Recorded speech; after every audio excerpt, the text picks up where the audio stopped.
cuando los ingleses estaban atacando la fortaleza allá cerca de Baltimore, un abogado escritor americano fue al barco bandera, al barco capitán, donde estaba el capitán de la fuerza naval de Inglaterra, porque como él era abogado fue a sacar a un cliente que estaba preso en el barco y él fue a hablar con el capitán defendiendo a su cliente. Y el capitán escuchó el argumento del abogado y le dijo: sí, está bien, fue una confusión, tu cliente queda suelto, pero ninguno de los dos puede salir porque ya mismo comienza el ataque y las bombas van a empezar a caer ya, así que ustedes se me quedan aquí. Y él se quedó en el barco y se quedó viendo todo el espectáculo de lo que estaba pasando. Él vio los rockets, los cohetes esos que se lanzaban en aquel entonces, ¿verdad? Cómo iban y caían. Y por eso que él escribe el himno nacional, él lo escribe allí en el barco. Él dice: yo vi desde la rampa, desde el balcón del barco, yo pude ver que las bombas caían y la bandera seguía flotando. Esa era la señal. Mientras la bandera estuviese levantada, el fuerte, el castillo estaba defendido. Gloria a Dios. Y él se inspira en esa verdad que él está viendo. Él es un testigo primario. Y dice: yo veía las bombas caer, pero la bandera seguía alzada. El capitán del castillo mandó a hacer a una mujer muy conocida, se me va el nombre ahora, la bandera más grande que ella pudiese hacer. Llévame la bandera más grande que tú puedas. Y ella se buscó otros ayudantes y en la sala de su casa fue tendiendo y tendiendo y tendiendo. Hizo una bandera enorme, la bandera que jamás se había visto sobre ese fuerte, sobre ese castillo. Porque el capitán del fuerte decía: esta bandera va a flotar aquí, no importa lo que los ingleses hagan. Tendrán que matarnos a todos, tendrán que pasar por encima de nuestros cadáveres, pero esa bandera va a estar parada. Fue un reto, es un reto. A veces al enemigo hay que hacerle un reto. Yo he levantado bandera y aquí estoy parado. Y esa bandera no se bajó sobre ese fuerte. Y por eso él escribe: en la tierra del valiente y en la tierra del libre. Esa bandera quedó levantada ahí. Amén. Padre, gracias te damos por esos valientes y por esa bandera que nunca se ha bajado. Esa bandera de franjas y estrellas que nunca se ha bajado. Y pedimos que nunca se baje, porque ella representa una nación bajo Dios. Ella representa valores y principios de cómo una nación se liberta de una esclavitud cruel para hacerse libre y para que un experimento se dé a luz, que como una democracia puede vencer sobre una tiranía. Y te pedimos, Señor, que la libertad y la democracia en esta nación no se vayan, que lo que está escrito en la Estatua de Libertad siga en pie, que aquí siempre se le dé la bienvenida a las masas oprimidas, a los necesitados y a los angustiados, y que ese farol que aquella mujer levanta sobre la bahía, Señor, de Nueva York, de Manhattan, allí en ese lugar donde la Estatua de la Libertad se levanta, siempre esa antorcha está encendida, dando la bienvenida, y que nunca se vaya de esta nación la hospitalidad y el amor por los extranjeros, porque extranjeros fuimos nosotros también. Pedimos que tú guardes a esta nación y la cuides y la protejas. Hoy que cumple un año más de aniversario, un año más donde recordamos la sangre y el valor y la valentía de miles y miles que dieron su vida por esta libertad. Porque la libertad que hoy tenemos, que hoy disfrutamos, no la hemos recibido de gratis, costó sangre.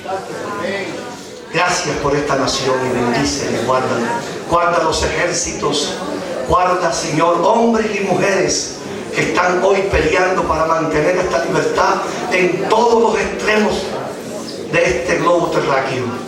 Donde quiera que esta nación ha extendido sus fronteras y ha extendido, Señor, su influencia, donde las fuerzas militares están allí para defender la democracia, te pedimos, Señor, que tú les guardes, que tú los protejas y que tú los cuides.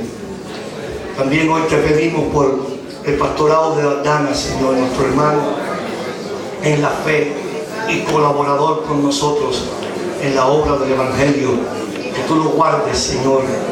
Padre, pon tu mano sobre él ahora y que esa infección en este momento comience a irse de su cuerpo. Esa infección comience a irse. Toda infección en la sangre, en las células, en los glóbulos blancos, rojos, comience a desaparecer. Y que su sistema de defensa se fortalezca para combatir esa infección. En el nombre de Jesús. Y Padre, da sabiduría a esas enfermeras y a esos doctores para hacer lo correcto.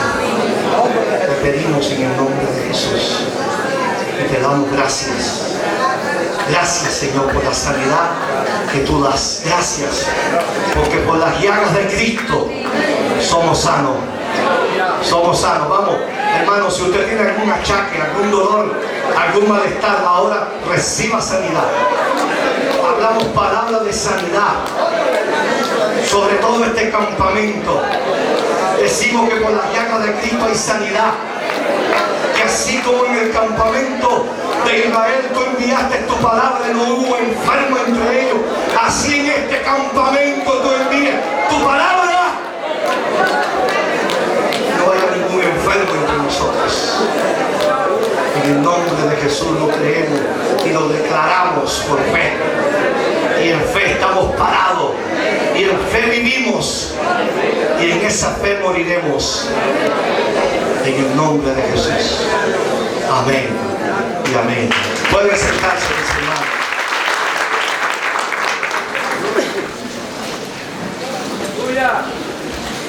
Acomódese, vamos a pedirle al pastor Eliseo Noguera, coronel del ejército de los Estados Unidos.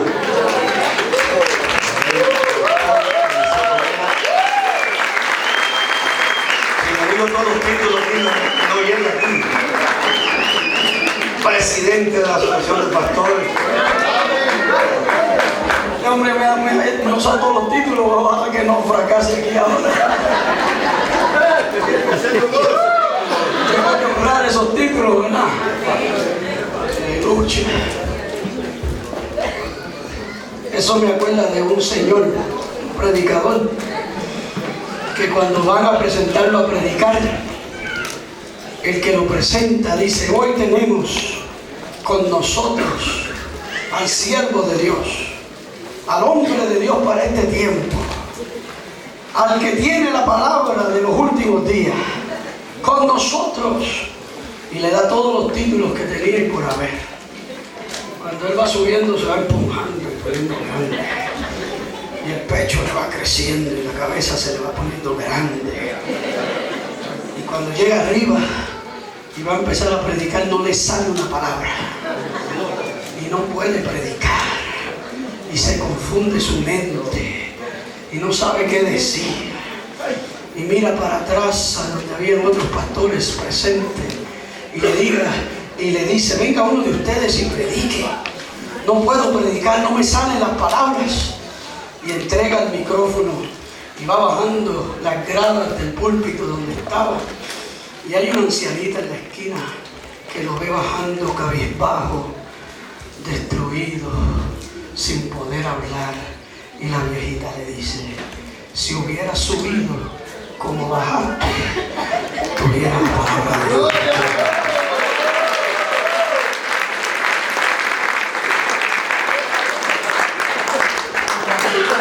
Como predicador y como maestro de predicación, uno de nuestros trabajos es enseñarle a nuestros estudiantes que el trabajo principal del predicador es desaparecer mientras está predicando, para que la gente vea a Cristo. El predicador que no desaparece no hizo su trabajo, porque nosotros no predicamos nuestro evangelio, sino que predicamos el evangelio de Jesucristo. Aquí la honra y la gloria es solo de Él. A Él le damos toda pleitesía. Amén. No a los hombres, solo a Dios, porque Él es verdadero. Él es el que murió por ti y murió por mí. Yo no he muerto por nadie, ¿sabes? Amén. Casi, pero no. Casi, pero no. Me paro aquí en representación de todos los veteranos de combate a lo largo y a lo ancho de esta nación que por más de 200 años se han parado en la brecha a favor de la libertad que nosotros disfrutamos. Hoy nosotros celebramos la independencia de los Estados Unidos y la permanencia de nuestra libertad, porque a lo largo y a lo ancho de nuestra historia han habido hombres y mujeres que han dicho presente, que han dicho estoy dispuesto. Y no es lo mismo decirlo que hacerlo, créanme. Y como padre de dos hombres militares también, uno que en octubre se va para Irak a representar esta nación en la guerra una vez más, uno que fue ya 2 veces, un hermano que estuvo en la guerra de Irak, dos cuñados que han servido, amén, verdaderamente que entiendo claramente lo que es el precio que se paga por la libertad que nosotros disfrutamos. Y le damos gracias a Dios, porque verdaderamente Dios, el que permite esta victoria es Dios. 135 bombing runs nos tiraron a nosotros, 135 cohetes, que cualquiera de ellos hubieran terminado la vida de cualquiera de nosotros. Pero gracias a Dios que ninguno encontró su blanco. Y 375 hombres y mujeres entramos y 375 hombres y mujeres salimos. Porque Dios honra a los que lo honran. Y en la oración final donde salíamos, donde estaba la ceremonia y estaban, ya usted sabe, los políticos siempre van a las ceremonias, nunca van a la guerra, pero siempre van a la ceremonia. Yo fui el capellán que hice esa oración de despedida y el Espíritu de Dios vino sobre mí en ese momento y en esa ceremonia, y yo dije unas palabras. Los padres de todos los soldados presentes estaban ahí y yo le dije: así dice el Señor, todos los que entran vamos a salir, no tengan miedo. El general vino y me dijo: ¿qué promesa has hecho tú? ¿Cómo tú te atreves? Y yo le dije: no, Dios. Cuando regresamos, me puso la mano aquí y me dijo: verdaderamente que tú sirves a un Dios poderoso.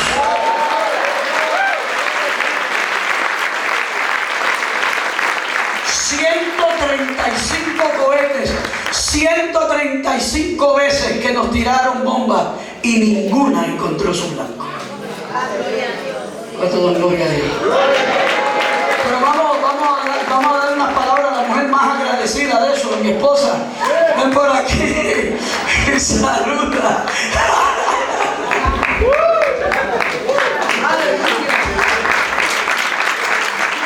Dios les bendiga.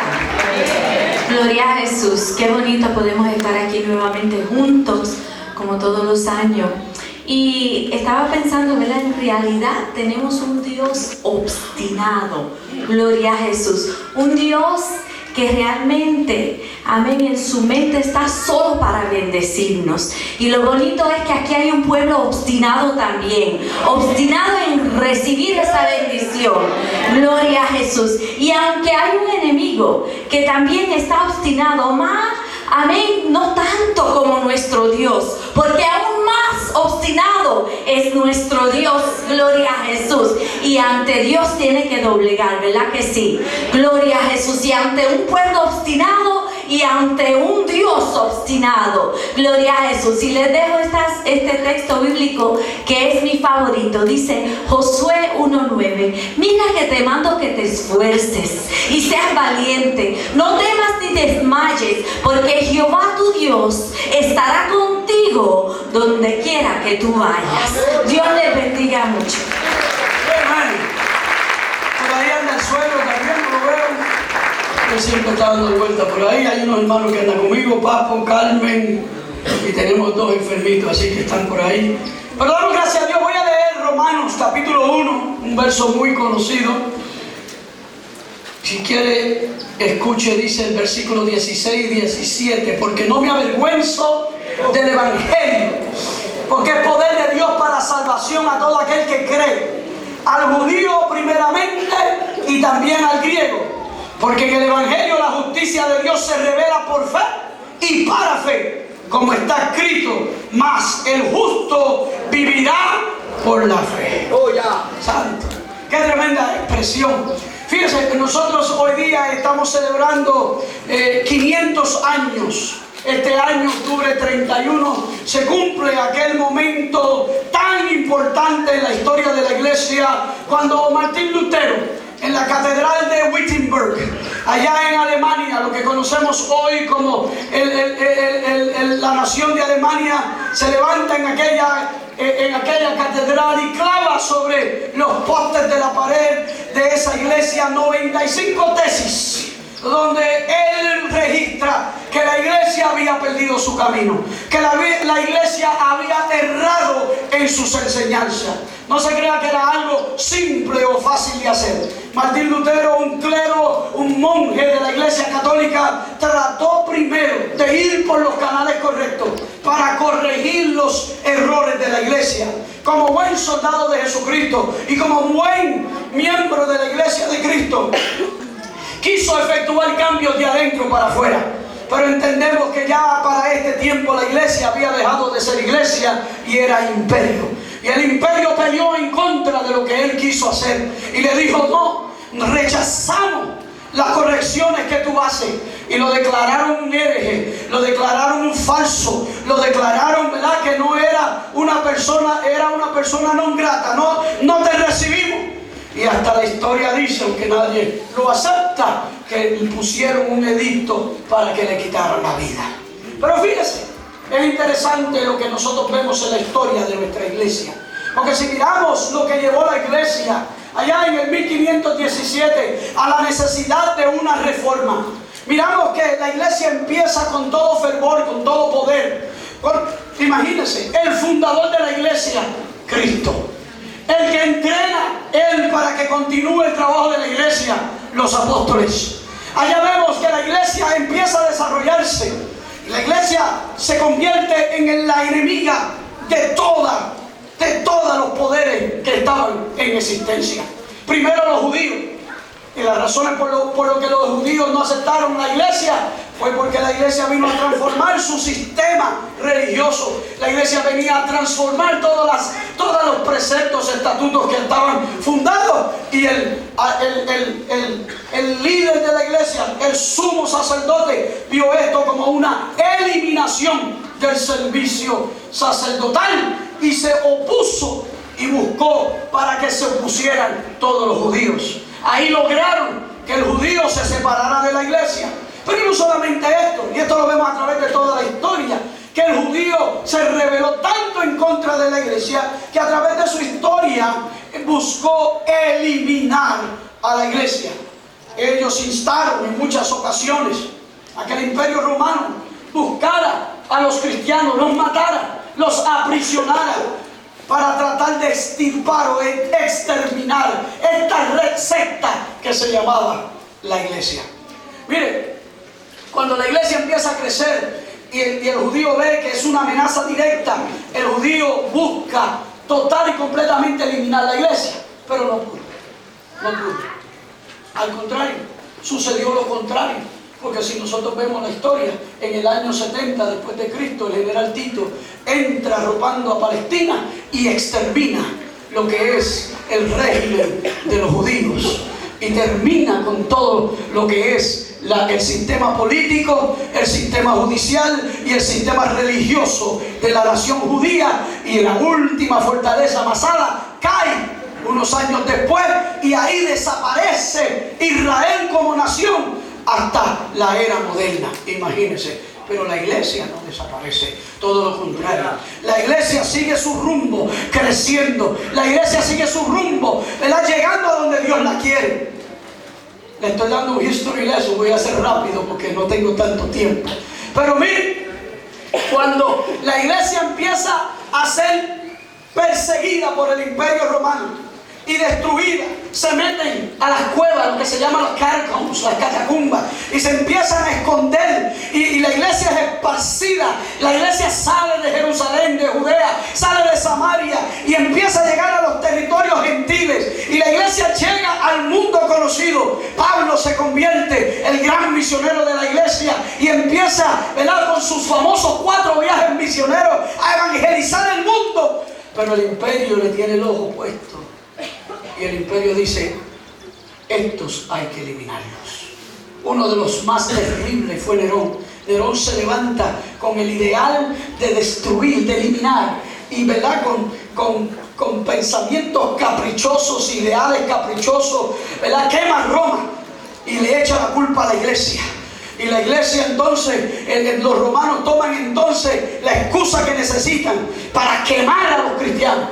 Dice la historia que hasta los ponen para alumbrar la ciudad, le tiran querosina a sus cuerpos y los prenden en fuego para alumbrar una ciudad entera. Pero aún la iglesia sigue adelante. La iglesia sigue creciendo. Mire, hermano, no ha habido poder, oiga bien, no ha habido poder ni habrá poder que parará la iglesia de Jesucristo, porque esta es la iglesia de Jesucristo. Mire, hermano, cuando llega un momento decisivo en el imperio, el emperador Constantino está siendo atacado, su imperio está siendo amenazado, el este y el oeste están siendo, ¿verdad?, amenazados para él perder su poder. Una noche se acuesta preocupado, pensativo, y tiene un sueño, una visión, una pesadilla, no sé, pero él ve una señal que aparece, y la señal que aparece era la cruz, y debajo de la cruz ve unas palabras, y las palabras dicen, por esta señal vencerás. Cuando se levanta el otro día por la mañana, empieza a preguntarle a sus sabios, vengan todos, ¿quiénes son los de la cruz? ¿Qué quiere decir esto? Y se dice la historia que uno de ellos dice, bueno, aquí los únicos de la cruz son la secta de los cristianos.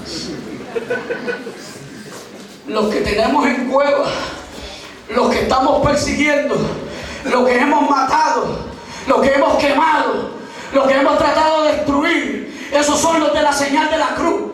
Y Constantino dice, tráigamelo para acá. Cuando Dios tiene un plan, nadie se para en el plan. Y allá hacen traer, y para hacer una historia larguísima, corta, Constantino se convierte.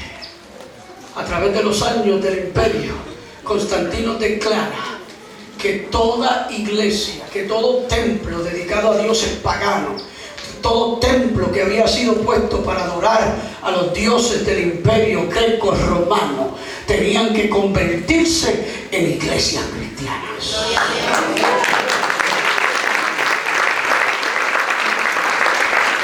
Y por primera vez en el 313 después de Cristo, la iglesia sale de las cuevas, la iglesia sale de la persecución, la iglesia sale del anonimato, la iglesia sale y ahora se convierte en la iglesia del imperio. Amén. Pero con el poder viene gran responsabilidad. Con posición viene gran responsabilidad.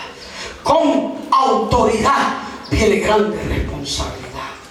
Y fíjense, la iglesia nunca puede perder la habilidad de ser su propia policía. La iglesia nunca puede perder la habilidad de corregirse a sí mismo. Porque cuando la iglesia pierde la oportunidad o aquel sentir de corregirse, se puede marchitar, se puede dañar. Y esto lo vimos en la iglesia. Porque lo que hizo Constantino en el principio fue una bendición que se tornó en un problema. ¿Qué pasó? Bueno, que todos estos sacerdotes paganos que tenían sus cultos y sus catedrales y sus templos preparados y con todo, que ya estaban en su función, dijeron: no tenemos otra, vamos a convertirnos, vamos a obedecer el imperio. Pero convertir para conveniencia y convertir el corazón son dos cosas muy diferentes. ¿Y qué pasó con la iglesia? Que la iglesia empezó a ser invadida por líneas de pensamiento que no eran iglesia. Aparece y empieza a aparecer el culto a María.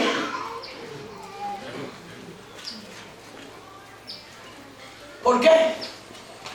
Porque si nos vamos hasta los tiempos de Génesis y visitamos los dioses que existían, siempre ha habido una Astarot, una diosa, que tenía un hijo, que después lo conocimos como Baal. Siempre hubo una línea de pensamiento que se servía a una diosa y a un hijo. Y dijeron: wow, aquí está Cristo y María, no hay problema. Yo acepto eso. Yo acepto hacer casi lo mismo, le cambiamos los nombres. Y para que usted sepa que muchos de las fechas, de las celebraciones que nosotros tenemos, muchos cristianos entienden que esas fechas eran originalmente unas fechas paganas. Y esto sucedió ¿por qué? Porque la iglesia fue invadida por muchas líneas de pensamiento que no eran iglesia y fueron infiltrando. Hasta que cuando llegan los reformadores y empezamos a conocer los hombres como John Nash, empezamos a conocer los hombres como Lutero, empezamos a conocer los reformadores, entendemos que en ese periodo de tiempo del 313 después de Cristo al 1500, nosotros vemos una iglesia que dejó de ser aquella iglesia poderosa, dejó de ser aquella iglesia de milagro, dejó de ser aquella iglesia de Cristo y era una iglesia imperial.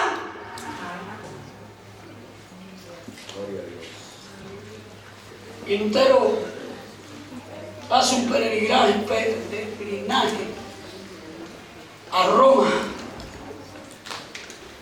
Y cuando llega a Roma, el Papa León Díaz, si mi memoria no me traiciona, está tratando de terminar la catedral de San Pedro. Está tratando de terminar la catedral de San Pedro. Y se le acabó el dinero. Los bancos se habían vaciado. ¿Cuánto ha ido a la catedral de San Pedro? Es un monstruo de templo, de iglesia. Se le acabó el dinero y allá se le ingenuó. Y dijo: espérate, todos los reyes de la tierra me deben pleitesía. Ellos controlan los imperios terrenales, pero yo controlo el perdón de Dios. Yo controlo el favor de Dios. Tenga cuidado, nadie controla el favor de Dios más que Dios. Yo controlo. Y se engendraó una forma de recibir dinero. Perdón por dinero. Y allá los reyes de la tierra que querían divorciarse, pero la iglesia no permitía el divorcio. Te amé tanto y te perdono. Solo el Papa podía dar el permiso del divorcio y el perdón. Y se desarrolló lo que eran las indulgencias. Y cuando Lutero llega a Roma, dice que la catedral de San Pedro está media terminada. Y él, como un cristiano fervoroso, ferviente, quería ver lo que se estaba haciendo, quería ver el sede de la iglesia, quería experimentar su iglesia. Y cuando llega, empieza a subir, todo el que ha ido ahí ve las escalinatas, y empieza a subir lo que era el comienzo de la construcción de las escalinatas, y ve que hay estaciones de los más pobres hasta los más ricos, pagando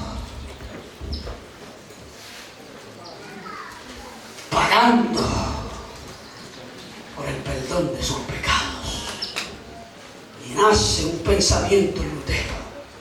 Él dice: puedo ver a Jesucristo mirando las mesas del templo cuando llegó y vio aquellos hombres que habían cambiado mi casa de oración, mi casa donde mi Padre se revela a su pueblo, y sintió un celo sobre lo que estaba sucediendo, y volvió a Alemania y empezó a escribir, empezó a hablar, empezó a mandar cartas al Papa, empezó a decir: esto no es la iglesia, esto está mal, esto está mal, esto está mal, esto está mal, esto está mal. Y allá el Papa, recibiendo esa correspondencia: ¿quién se cree este monje que es?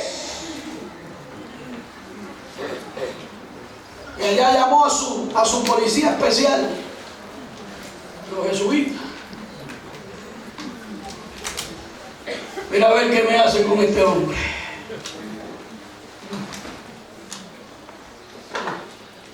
Pero el que tiene la voz profética de Dios, Dios lo cuida. Amén, gloria a Dios. El que tiene la voz profética de Dios, Dios lo cuida.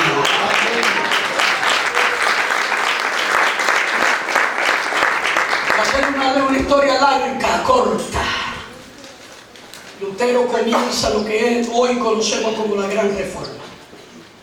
Han pasado 500 años de eso. Hoy, este año, 2017, ¿se acuerdan? 1517 al 2017, son 500 años que han pasado.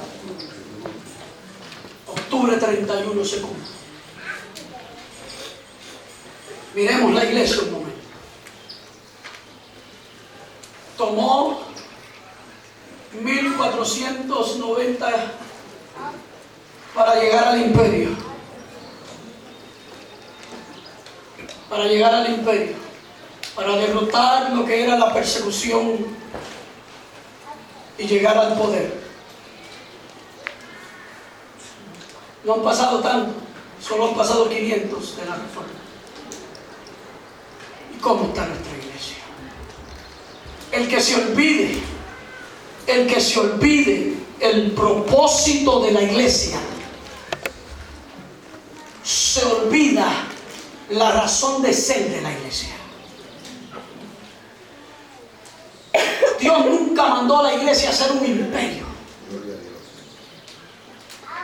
Dios llamó a la iglesia a ser el cuerpo que lo representaba a Él en la tierra. La misión de la iglesia es la evangelización. Mateo 28, 19 y 20 está claro. El propósito de la iglesia es que lleva la palabra a toda criatura. El propósito de la iglesia es hacer discípulos. Amén. Cuando la iglesia pierde y se olvida su propósito, la razón de ser de la iglesia se pierde. Y entonces la iglesia empieza a dar vueltas en el desierto, perdida, porque no está cumpliendo su propósito. Y una iglesia que no cumple su propósito es una iglesia perdida. Y hoy llegamos a un momento bien clave, ¿saben? Porque déjenme explicarle lo que está sucediendo.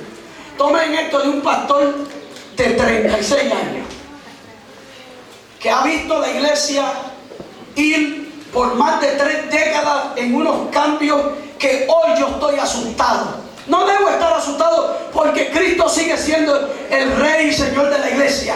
Pero hoy me preocupo en ver la condición de la iglesia. Porque llegamos a la iglesia, vimos la iglesia antes de la reforma ser controlada. ¿Por qué? Por el clero, por el papa, por la gente de autoridad. 500 años han pasado y ahora la iglesia deja de ser controlada por un sistema central.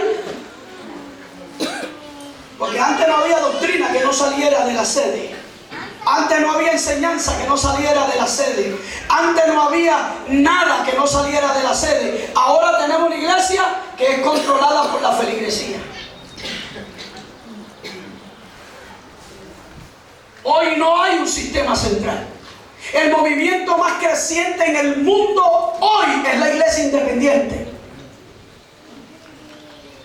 Empezó en el 1893-98 con el descendimiento del Espíritu Santo, lo que nosotros llamamos el avivamiento de Azusa Street y de Kansas. Empezó con el movimiento pentecostal, que se convirtió en el movimiento más creciente de la historia, más rápido y más creciente de la historia. Y hoy encontramos la iglesia ya que rompió con sus principios. Aún el movimiento pentecostal rompió con sus principios de ese movimiento y ahora se ha convertido en una iglesia independiente. Y la iglesia independiente hoy viene a ser la iglesia más creciente del mundo y la corre la feligresía. ¿Entienden lo que es la feligresía, verdad? La membresía. No hay una estructura central que envía, porque cuando hay una estructura central enfoca en lo que es propósito, misión, teología, doctrina.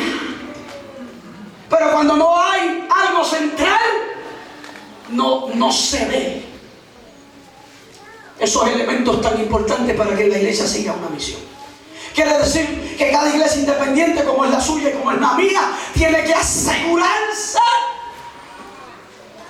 de que está siguiendo las instrucciones correctas para que esto no se convierta en un salto afuera, en buen puertorriqueño.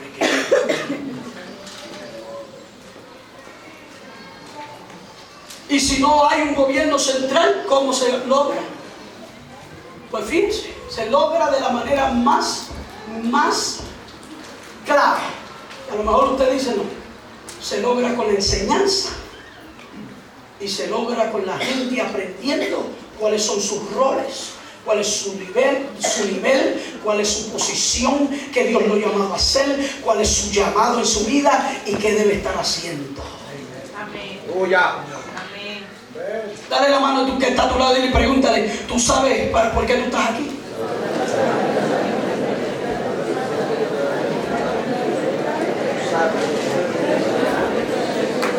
Pero ahí termina la introducción y ahora empieza el mensaje.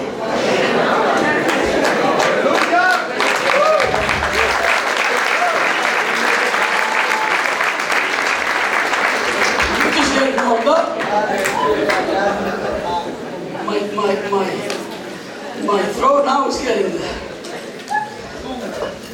¿Ok? So porque el justo por la fe vivirá. Ahora llegó el mensaje. Me llevo el mensaje, ya le di la historia. Como buen maestro yo tengo que preparar la cabeza para entender lo que va a suceder. Entonces la iglesia tiene que ser una iglesia educada, una iglesia preparada, una iglesia que sabe su misión, su rol, su propósito, para que pueda ¿qué? Alcanzarlo. Amén. Alcanzar. Me gocé tanto los otros días que fue a predicarle en la graduación de su escuela de líderes. ¡Qué lindo! Eso es lo que la iglesia tiene que hacer. Educar a su membresía para llegar a los propósitos que Dios ha puesto en sus manos. Pero yo tengo un problema. No es mío. Pero es mío porque soy pastor. Y el problema que yo tengo es Rey, tú me corriges si estoy mal. Martín, tírame algo así. Pero yo creo que la iglesia nunca ha aprendido verdaderamente quién es. Porque si en 300 años pudieron conquistar un imperio, ¿por qué nosotros no podemos cumplir nuestra misión? Si en 300 años conquistaron un imperio, ¿por qué nosotros no podemos crecer a la medida del varón perfecto que Dios quiere, la mujer perfecta que Dios quiere? Y por 36 años veo la iglesia, no todos, pero muchos dentro de la iglesia, luchando con sí mismos, enfocados en sí mismos, mirándose para adentro, reviviendo las experiencias del pecado, reviviendo los daños del pecado, reviviendo lo que el mundo le hizo. Hay algo que yo veo en la iglesia. Hechos 1:8 dice: y recibiréis poder cuando haya venido sobre vosotros el Espíritu Santo.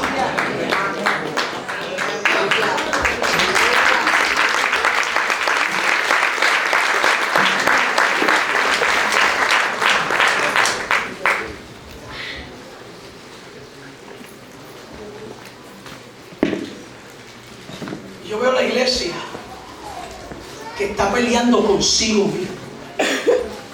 Hay una pelea por autenticidad tremenda. Yo voy a entrar a las 4 palabritas fuertes aquí. Y la primera es autenticidad. Estamos viviendo en el tiempo de, ¿cómo se dice en español? Counterfeit. ¿Quién me ayuda? No, counterfeit. Cuando se hace el dólar en máquina, falso. Es la más cerca que podemos llegar, falso. Falsificado, falsificación. Hemos llegado a un momento en el cual, pirata, está buena esa, me gustó. Estamos llegando a un momento en el cual ya la iglesia no sabe lo que es iglesia. Y estamos, sí, pero es counterfeit, la palabra que en inglés le da el clavo. No es genuina, es falsa. Y la iglesia está mirándose y está juzgándose el uno al otro, porque no estamos viendo autenticidad, no estamos viendo lo que es el poder real del Evangelio de Jesucristo.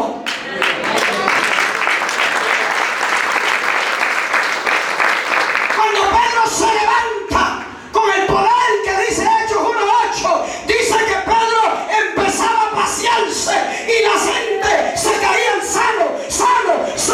Él no tenía que tocar a nadie, él no tenía que hacer nada, él no tenía que...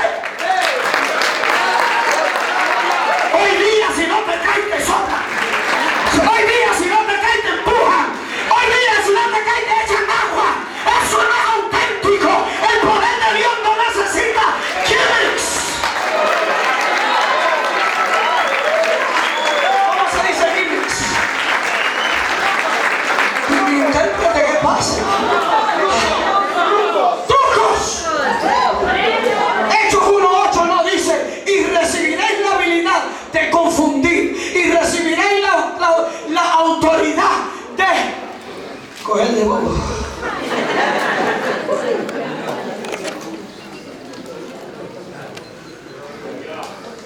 Dice: y recibiréis poder. Pedro no tenía tiempo para ponerle la mano a todo, pasaba. Y la sombra sanaba a los enfermos. Hay otras cosas que yo hice, dije Jesús, y ustedes van a hacer. Y Pedro lo demostró con un poder auténtico del Espíritu Santo. Mire, hermano, si usted coge a alguien soplando, echando agua, tirándolo para atrás, empujándolo para que se caiga, no sea tan tonto. Sálgase, no se deje usar, no se deje dañar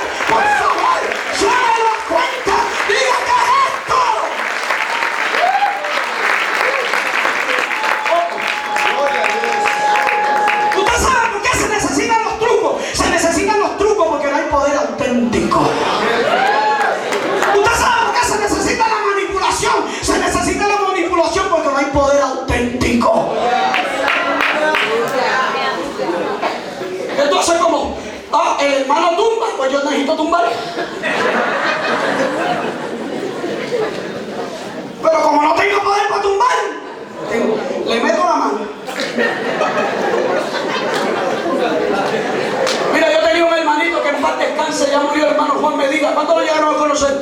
El director del programa New Challenge. ¿Se acuerdan del gordito? Ese era mi gordito de oro. Ese me sacó más canas que... Mire. Y como él viajaba tanto y él se movía tanto, se veía y un día viene para acá soplando.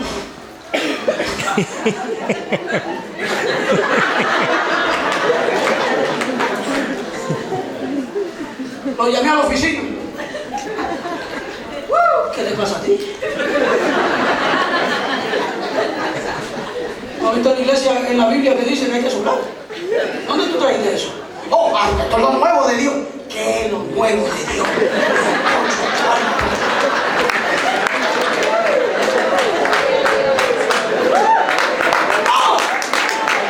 Lo nuevo de Dios. Dios no cambia ni tiene sombra de aberración. Es el mismo ayer, hoy y por todos los siglos. Él no tiene que disfrazarse. Él no tiene que ponerse vestido. Él no tiene que influenciar. Él no tiene que equivocarse en nada. Él no tiene que hacer nada de eso. Dios sigue siendo Dios. Su poder es genuino.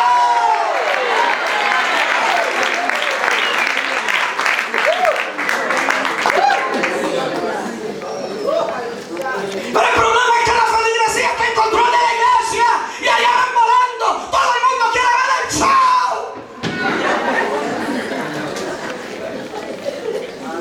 Gloria a Dios.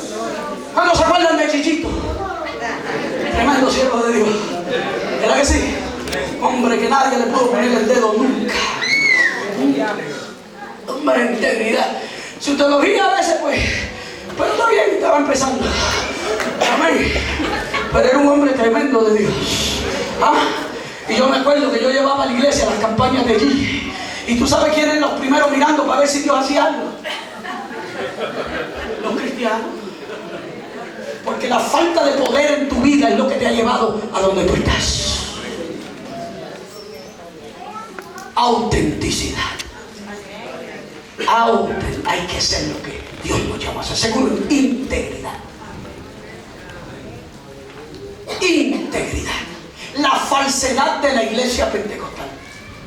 Y no me molesta a nadie, yo soy pentecostal, criado, nacido y criado, y todavía tengo chichones en la cabeza para mostrarlo. ¿Pásame? ¿Cierto o no?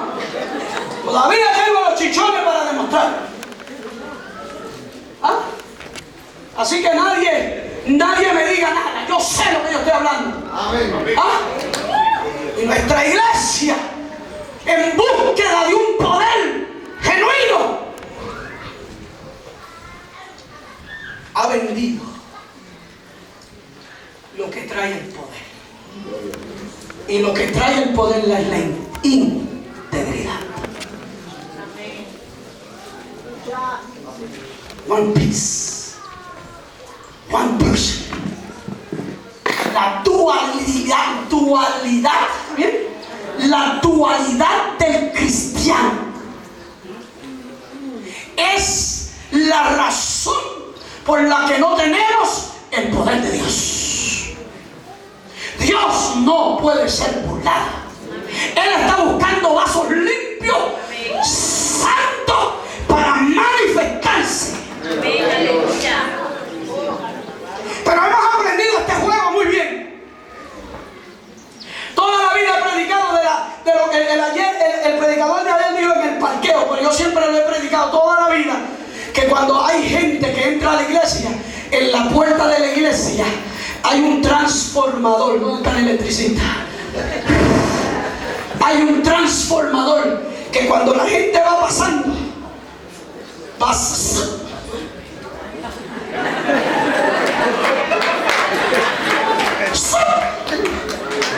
Mire, yo mismo una vez allá en la Broad Street, un parqueo bien pequeño que teníamos en la iglesia, veo a dos hermanos que yo estoy en el segundo piso mirando por una ventana y digo, voy a tener que bajar porque se van a pegar, van a pegarse, voy a tener que bajar, y voy corriendo las cadenas de metales que había en la Broad Street, porque yo digo, entonces van a entrar aquí. Y cuando salen del carro, que me ven, ay, mira mi amor, el pastor, Dios te bendiga, pastor, le eché la mano, ay, falsos. ¿A quién tú quieres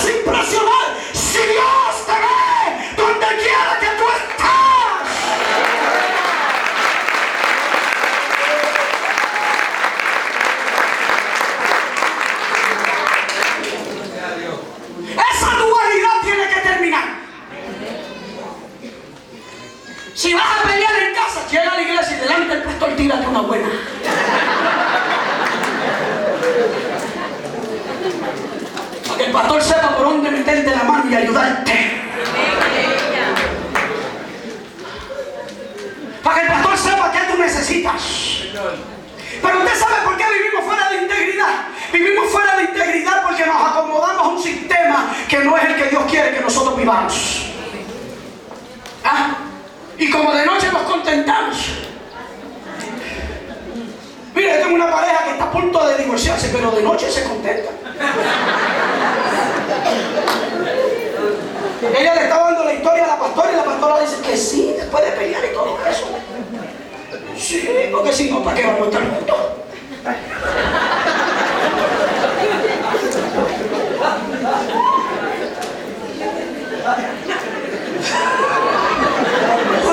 No te rías mucho que me estás haciendo ver.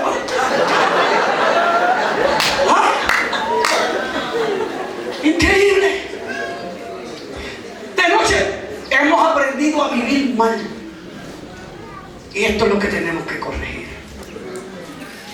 Yo quiero preguntarle a usted, ¿es usted suficiente para decir, rehúso vivir en dualidad? Rehúso vivir dos vidas. Rehúso caminar dos caminos. Rehúso acomodarme. Los americanos tienen un dicho para eso. Quiero no, quiero no. ¡Rehúso! Si estoy mal con mi esposa, mi amor, vamos a arreglarlo. O si no, vamos a dejar